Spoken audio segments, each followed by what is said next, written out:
आज की हमारी कहानी में एक लड़की जो कि एक फेमस एक्ट्रेस है, उसकी किसी वजह से मौत हो जाती है और मौत के बाद उसे हॉस्पिटल के अंदर एक फ्रीजर रूम में रखा जाता है। लेकिन हॉस्पिटल में काम करने वाला एक वार्ड बॉय और उसके साथ के कुछ दोस्त उसके साथ फिजिकल रिलेशन बनाने की सोचते हैं। अब ये लोग उसकी बॉडी के साथ फिजिकल रिलेशन बनाने लग जाते हैं, लेकिन वो लड़की अचानक में जिंदा हो जाती है। अब वो लड़की इनके साथ क्या करने वाली है, ये जानने के लिए वीडियो के एंड तक बने रहना। तो दोस्तों चलिए स्टार्ट करते हैं मूवी का एक्सप्लेनेशन।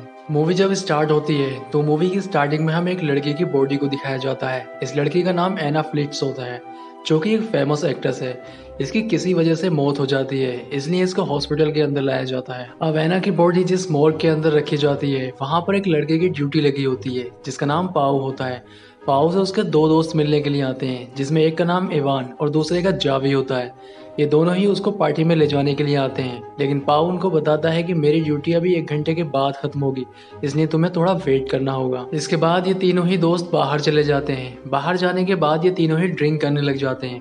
ड्रिंक करते हुए पाओ उनको बताता है कि आज हमारे हॉस्पिटल में काफी फेमस एक्ट्रेस एना फ्रिट्ज की बॉडी आई है। तो पाओ का दोस्त इवान उससे कहता है कि क्या हम एना की बॉडी को देख सकते हैं। यहाँ पर पाओ उससे कहता है कि वहाँ पर किसी का भी जाना मना है, वहाँ मेरे सिवा कोई नहीं जा सकता। अगर कोई जाता है तो इससे मेरी जॉब जा सकती है, इसलिए मैं तुम्हें वहाँ नहीं लेकर जा सकता। लेकिन पाओ का दोस्त इवान उससे कहता है कि जब वो जिंदा थी तो मैं उससे मिलने की बहुत कोशिश करता था, लेकिन कभी नहीं मिल पाया। अब इवान एना की डेड बॉडी देखने के लिए पाओ से काफी जिद करने लग जाता है। उसके जिद करने के बाद पाओ भी मान जाता है। अब पाओ उन दोनों को ही उस जगह पर लेके जाता है जहाँ पर एना की डेड बॉडी को रखा गया था। वो अपनी जॉब की परवाह ना करते हुए इन दोनों को उस जगह पर लेकर पहुंच जाता है। इसके बाद पाओ एक डेड बॉडी के पास खड़ा हो जाता है और उनसे कहता है कि ये रही एना फ्रिट्ज की बॉडी। जैसे ही वो उसके ऊपर से कपड़ा हटाता है, वहां पर एक बूढ़ी औरत की डेड बॉडी होती है। ये देखकर वो दोनों ही दोस्त डर जाते हैं। दरअसल पाओ उन दोनों से ही मजाक कर रहा था। इसके बाद वो एना की बॉडी के पास जाता है और उसके फेस से धीरे से कपड़ा हटाता है। जब वो दोनों देखते हैं तो वो देखकर हैरान हो जाते हैं, क्योंकि एना वाकई में काफी खूबसूरत थी। एना की खूबसूरती देखकर इवान की नीयत खराब हो जाती है। वो उसकी बॉडी से कपड़ा और नीचे खिसका देता है। इसके बाद वो एना की बॉडी को टच करने लग जाता है। इवान का एना की बॉडी को टच करते हुए देख उसके दोनों ही दोस्तों को थोड़ा अजीब लगता है। इसके बाद इवान जावी से कहता है कि तुम्हें भी एना का शरीर टच करके देखना चाहिए। तब जावी भी एना के शरीर को टच करने लग जाता है, लेकिन उसको ये सब अच्छा नहीं लग रहा था और वो अपना हाथ हटा लेता है। लेकिन इवान की एना के शरीर को देखकर नीयत खराब हो चुकी थी और वो उसके साथ अब फिजिकल होना चाहता था, और वो ये सब बात अपने दोनों दोस्तों को बताता है। तब जावी को ये सुनकर थोड़ा अजीब लगता है। वो उससे कहता है कि किसी की डेड बॉडी के साथ ये सब करना ठीक नहीं है। तब पाओ उससे कहता है कि मैंने भी एक डेड बॉडी के साथ ऐसा ही किया था, इसमें कुछ गलत नहीं है, किसी को कुछ पता नहीं चलेगा। अब क्योंकि जावी उनका दोस्त था और उनकी बात मानना उसकी एक मजबूरी थी, जबकि जावी का ये सब करने के लिए दिल नहीं मान रहा था। अब ये तीनों ही दोस्त मिलकर साथ में ड्रग्स लेते हैं, जिससे अपने काम को आसानी से अंजाम दे सके। इसके बाद पाओ और जावी रूम के बाहर चले जाते हैं। इवान एना के साथ रूम में ही रह जाता है। थोड़ी देर के बाद इवान अपना काम खत्म करके बाहर आ जाता है। इसके बाद पाओ रूम के अंदर जाता है। अब पाओ भी एना के साथ वो सब कर रहा था जो इवान ने उसके साथ किया था, और तभी एना जिंदा हो जाती है। वो अपने पूरे होश में आ जाती है। पाओ जो उसके साथ कर रहा था उसे सब महसूस हो रहा था, लेकिन वो अपने काम में इतना खो जाता है कि उसे पता ही नहीं चलता है कि एना जिंदा हो चुकी है। लेकिन जब वो देखता है कि एना जिंदा हो चुकी है तो वो देखकर डर जाता है।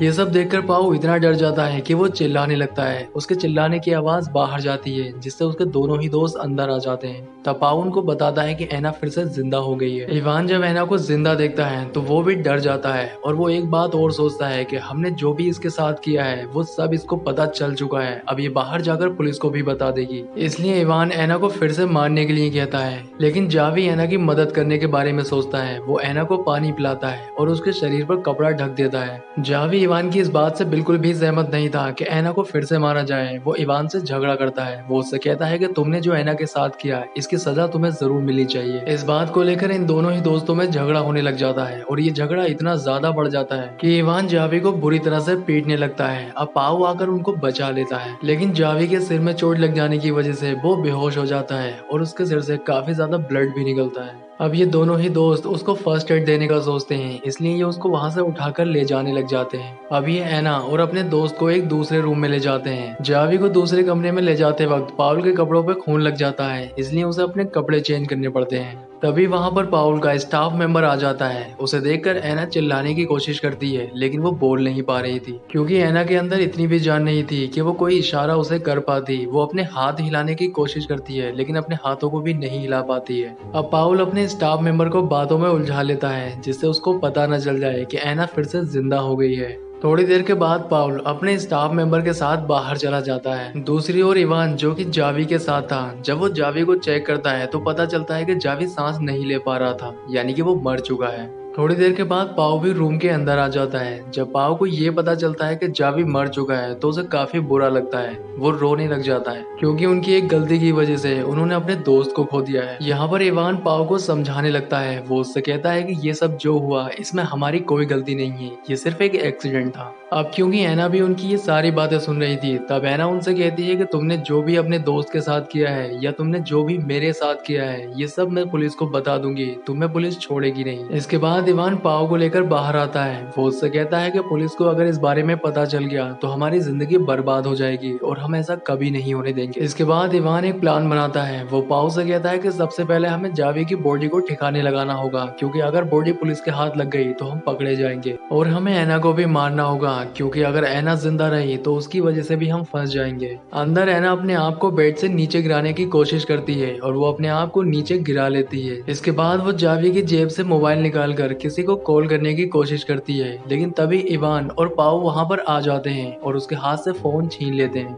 इसके बाद इवान मोबाइल की कॉल हिस्ट्री चेक करता है। तब उसे पता चलता है कि एना ने किसी को कॉल तो लगाई है, लेकिन उसकी बात नहीं हो पाई है। इसके बाद इवान और पाव एना को किसी दूसरे रूम में ले जाने लगते हैं। तब उस मोबाइल पर किसी की कॉल आती है और ये कॉल उसी नंबर से होती है जो नंबर एना ने डायल किया था, और ये नंबर एना के फादर का होता है। अब इवान कॉल उठा लेता है और बात करने लग जाता है। तभी एना जोर से हेल्प के लिए चिल्लाने लगती है, लेकिन तभी पाव उसका मुंह बंद कर लेता है। अब इवान एना के फादर से कहता है कि गलती से कॉल लग गई थी, और वो ये बात कहकर फोन काट देता है। अब क्योंकि इवान को काफी गुस्सा आ रहा था और वो गुस्से में एना को जोर से थप्पड़ मार देता है। तब एना उससे कहती है कि तुम जो भी मेरे साथ कर रहे हो इसकी सजा तुम्हें जरूर मिलेगी। तब इवान एना से कहता है कि तुम कुछ देर पहले डेड बॉडी थी और मैं तुम्हें फिर से डेड बॉडी बनाने जा रहा हूँ। इसके बाद इवान कंटेनर लेने के लिए बाहर जाता है, जिससे वो अपने फ्रेंड की बॉडी को ठिकाने लगा सके। यहाँ पर पाव एना के पैर बांधने लग जाता है, जिससे वो एना को मार सके। तब एना पाव से कहती है कि मैं जानती हूँ कि तुम एक अच्छे इंसान हो, लेकिन तुम्हारा दोस्त बिल्कुल अच्छा इंसान नहीं है। तुमने मेरे साथ कुछ नहीं किया है। तुम्हारा दोस्त एक झूठा इंसान है और उसने ही तुम्हारे दूसरे दोस्त को भी मारा है। तब पाऊ एना से कहता है कि मैं जानता हूँ कि जावी को उसी ने मारा है, लेकिन ये सिर्फ एक एक्सीडेंट था। उससे जो भी हुआ ये सब अनजाने में हुआ था।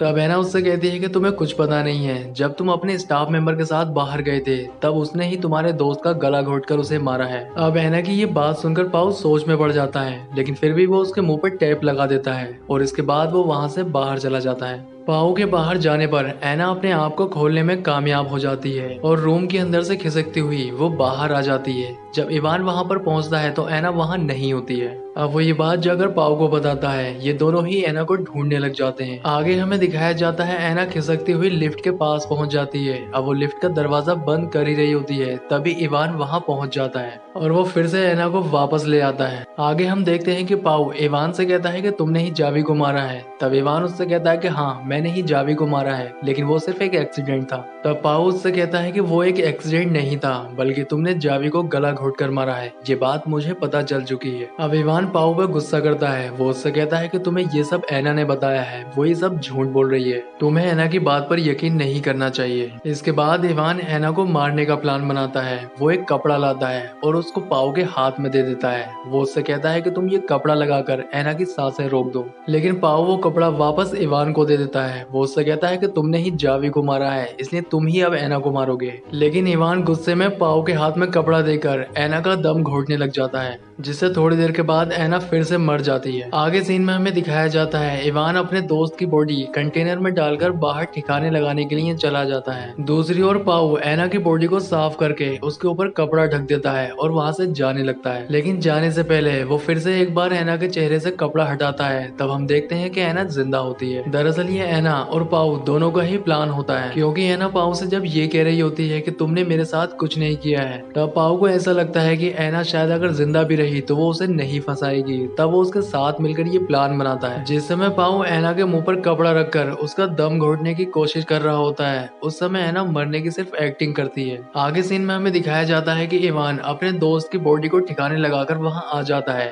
अब पाओ और इवान दोनों ही वहां से निकल जाते हैं। बाहर आने के बाद इवान को याद आता है कि वो अपना आईडी कार्ड अंदर ही भूल गया है, इसलिए वो आईडी कार्ड लेने के लिए अंदर जाने लगता है। लेकिन पाओ इवान से बहाने करता है जिससे वो अंदर ना जाए, क्योंकि वो जानता है कि अगर वो अंदर गया तो वो ऐना को जिंदा देख लेगा। लेकिन वो उसकी बात नहीं सुनता है और अंदर चला जाता है। अंदर जाने के बाद उसे पता चल जाता है कि ऐना जिंदा है। ऐना को जिंदा देखकर वो पाओ पर गुस्सा करने लग जाता है, लेकिन वो पाओ को मारना नहीं चाहता था, इसलिए वो उसको छोड़ देता है। तभी पीछे से आकर ऐना इवान पर हमला कर देती है। वो कैंची से उसके गले पर हमला करती है, जिसकी वजह से वो नीचे गिर जाता है और उसकी मौत हो जाती है। तब पाओ ऐना से कहता है कि ये तो हमारे प्लान में था ही नहीं, तुमने इसको क्यों मारा। लेकिन तभी ऐना पाओ पर भी हमला कर देती है, जिसकी वजह से उसकी भी मौत हो जाती है, क्योंकि ऐना अपने आप को जिंदा बचाने के लिए सिर्फ पाओ का इस्तेमाल कर रही थी, क्योंकि पाओ भी उतना ही गुनहगार था जितना कि इवान, इसीलिए वो पाओ को भी मार देती है। इसके साथ ही मूवी का एंड हो जाता है। दोस्तों आपको वीडियो कैसा लगा कमेंट करके बताएं। वीडियो अच्छा लगा है तो वीडियो को लाइक करें और इसी तरह की वीडियो देखने के लिए हमारे चैनल को सब्सक्राइब जरूर करें। तो मैं आपसे मिलता हूँ इसी तरह की किसी नेक्स्ट वीडियो में।